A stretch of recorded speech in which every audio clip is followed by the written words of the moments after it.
Good afternoon, everybody. I'm going to start out with just a very short video to tell you a little bit about what we do at EB Research Partnership. This is Eli. This is Mikey. And this is Tilly. They are each curious, creative, and loving. And they are also some of the strongest people you will ever meet. Born with epidermolysis bullosa, or EB, their strength comes from a profound understanding of pain. Until you meet someone with EB, that pain can be hard to understand. Am I brave, Mom? You are the bravest guy I know, bud. Epidermolysis bullosa affects the body's largest organ, the skin. People with EB are missing vital proteins that bind the skin together. Without these, the skin tears apart, blisters, and shears off, leading to pain, disfigurement, and wounds that may never heal. They call it the butterfly disease because their skin is said to be as fragile as a butterfly's wings. This is the experience of 500,000 people living with EB worldwide. And because of a lowered life expectancy, they are mostly children, just like Eli, Mikey, and Tilly. But this is changing. What started as the mission of 3 families living with EB has turned into a bold and innovative movement. Over the years, EBRP has partnered with brilliant researchers and doctors, leading to more than 10 times the amount of clinical trials. And now, we are pioneering a new model for how disease can be cured: venture philanthropy. We don't just write checks and hope for the best. We invest in the most promising projects. When that research proves successful, we use the return on investment to fund even more research until a cure is found. And now EBRP is a global endeavor, ensuring that science does not sleep and research happens 24/7. Curing EB is not an if, it is a when. Scientists know EB's genetic target and are studying cutting-edge techniques like gene editing and stem cell technology to develop a cure. Momentum is everything. We can cure this. Every Eli, Mikey, and Tilly out there deserves to grow up and to live, deserves to fly. Help us heal EB.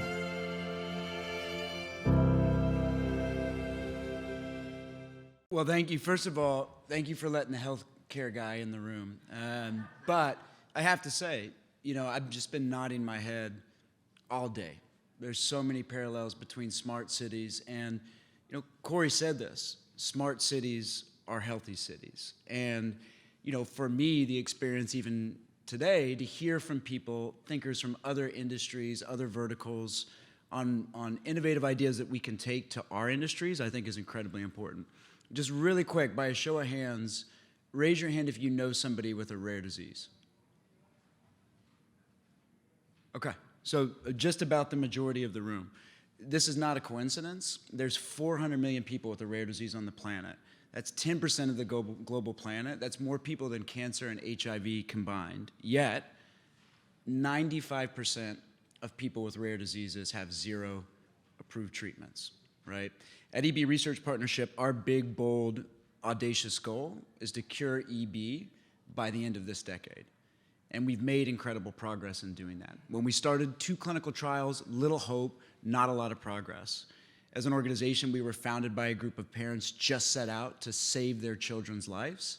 We had a little help with some celebrity founders and Jill and Eddie Vedder that helped build the platform and build the momentum. And we believe from the beginning that when you have a big, bold, audacious mission, and whether you be a nonprofit or an NGO or a government entity, organizations that succeed have really good business plans. So for us, 501c3 is a tax status, not a business model. So from the very beginning, we thought about curing disease with an innovative business model. And for many years for us, that was venture philanthropy. What does venture philanthropy mean? Every dollar that we fund in research, we build an economic upside. So if that work's ever commercialized, the returns come back to the foundation to fund more research until we cure the disease. So when we started, 2 clinical trials, little hope, fatal disease. Life expectancy is 1 year old to 30 years old. And since then, we've raised $55 million. We fund 120 projects. There's now 40 clinical trials, including, remember this, here in Washington, D.C., in 2.5 weeks, the first treatment, a topical gene therapy that we funded and tripled our investment as a foundation, helped get it into clinical trials. I took your dollar, turned it into 3, and now in a few short weeks, that is up for approval by the FDA. That will be the first ever treatment approved in the disease. So let's put some good mojo out to the city of DC that happens. One thing that I think is important when it comes to good business models, and everybody's talked about this on this stage today, is how can technology accelerate progress? In our case, how can technology accelerate treatments and cures for a disease? So a few years ago, we got in one room, just like this room here today, and this has been mentioned on the stage, getting government agencies together, academia, payers, insurance, innovators, entrepreneurs, get everybody at the same table. That's where innovation is born.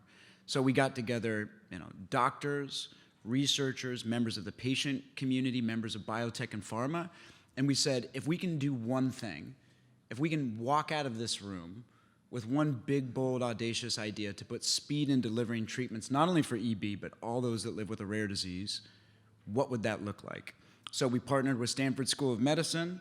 We partnered with GeneDx, one of the largest companies that does genetic reports and at-home genomic sequencing, and partnered with AWS. And what we came up with was a simple idea. What if navigating your journey with a rare disease was as simple as entering a destination into your GPS? But rather than the right and left turns, it was the right treatment for the right patient at the right time, and it was driven by patients and fueled by patients. So we partnered with this group over the course of the last couple of years. What have we built? This looks like a lot of slides that were up here today, right? No interoperability. Although somebody said I liked in concert or communication. The goal isn't interoperability. It's actually to make these systems that are siloed and unique and different really sing and work together. So in healthcare, I won't get into the specifics, but you have genomic data. You have patients at multiple hospitals with multiple providers. You have research studies that are being done globally. You have publications. You have patients wanting to submit information and data, and they don't know what to do with it.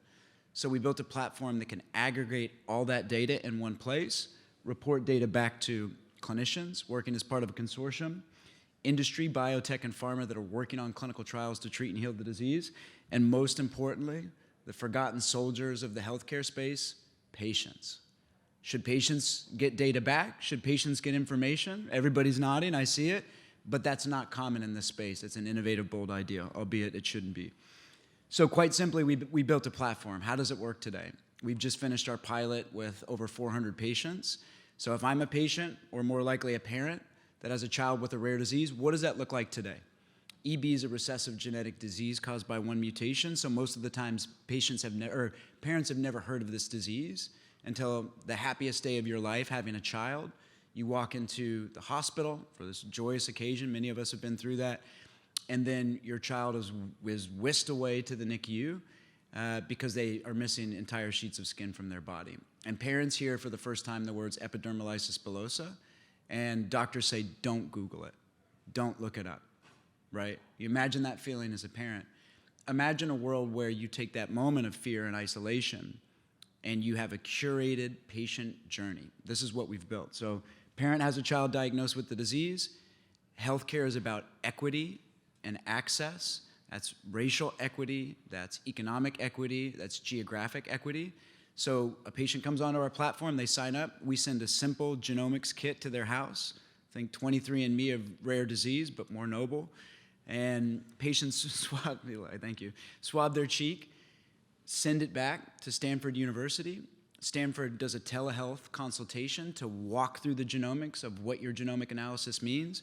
Patients fill out a brief 5-10 minute survey. So my time as a patient was a simple cheek swab, a 5-10 minute survey. Based on that data and using cutting edge technology like machine learning, like artificial intelligence, we unlock a world for patients, right? Show me the best doctor within 50 miles that knows my specific subtype of this disease. Connect me with other families that are interested in being connected to patients like me, off of social media into a medically curated environment.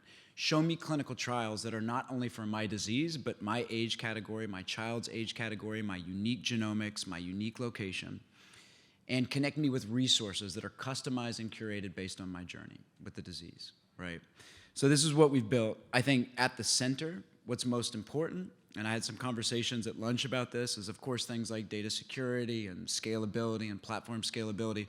But what's most important to us is the patient controlling and owning their own data and deciding who and when and how they want to share that. Do you want to share it with a clinician? Do you want to share it with a researcher working on your disease? Do you want to share it with a biotech and pharma company working on a clinical trial that can impact your child, maybe save your child's life? And good UX and UI and healthcare, I think I'm the only person that's ever said those things in the same sentence. So that's also what we're changing. Make it usable, regardless of your education level. It's beautiful, it's usable, it's simple for patients to use. Again, not synonymous with normal healthcare. So while we've made progress, we've got a ways to go. Treatment approvals are the beginning. Cures are next. Based on working with the most brilliant medical minds on the planet, we believe we will cure this disease by 2030. And I want to thank Corey Gray for his leadership on our global board of directors, chairing our Australian organization. I want to thank Smart Cities Council for giving us a platform of a new audience of people that can rally behind this mission. We learn from you. We believe health and smart cities are uniquely linked, and I think we can continue to learn from each other. And if we can do this, what does that mean? It means hours of bandaging every single day, hours of doctor's appointments, fear, pain, things like walking, breathing, eating, being monumental tasks, replaced with vacations, replaced with time with family, replaced with progress, replaced with hope, and replaced with just being a kid. So I thank everybody for their time. We look forward to continuing to engage with everybody in this group. We have events all across the world, all across the planet, so please join us, and we look forward to continuing to partner with Smart Cities Council. So thank you, Corey.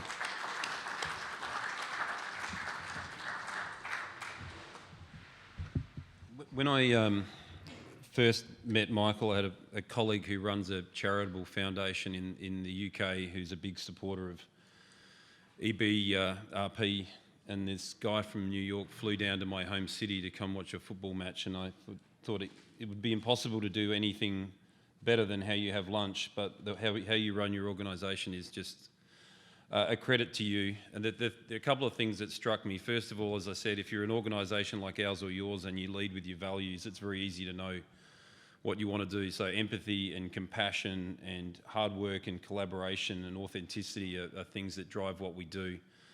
To see, though, the similarities as I've got more and more involved with the organisation in terms of how we approach a smart city journey, to how it's an identical approach and process that EBRP takes to what it's doing. The other thing that is really interesting is your innovative funding models as well, that are critical for what we want to do with smart cities, and things like venture philanthropy and other strategies are things that we as an organisation can learn from, at the same time as providing for a lot of our members and partners around the world the opportunity to work with organisations like yours to make that difference. And as I said, it's a really strong and double down commitment for us that no one's left behind. One of the other things that I talked about earlier was how we want to democratise our information, and one of the things I love about EB Research Partnership is, to your point, there's 500,000 people, I think, in the world with EB, but all of the gene therapy and research that EBRP does gets shared with all other diseases, sickle cell anemia, cystic fibrosis, and other conditions that need that research. So, it's a lot bigger than just one disease, and I'm sure that's why we get a lot of the support that we have. So please keep mind for Michael and EB and our work as EB. You'll be hearing a lot more through Smart Cities Council about our other global charitable initiatives. We invite people to participate in events and support what's going on here, and equally bringing back some of the initiatives, like I said, with funding models and data and analytics and AI and solutions that we can use in our day-to-day applications.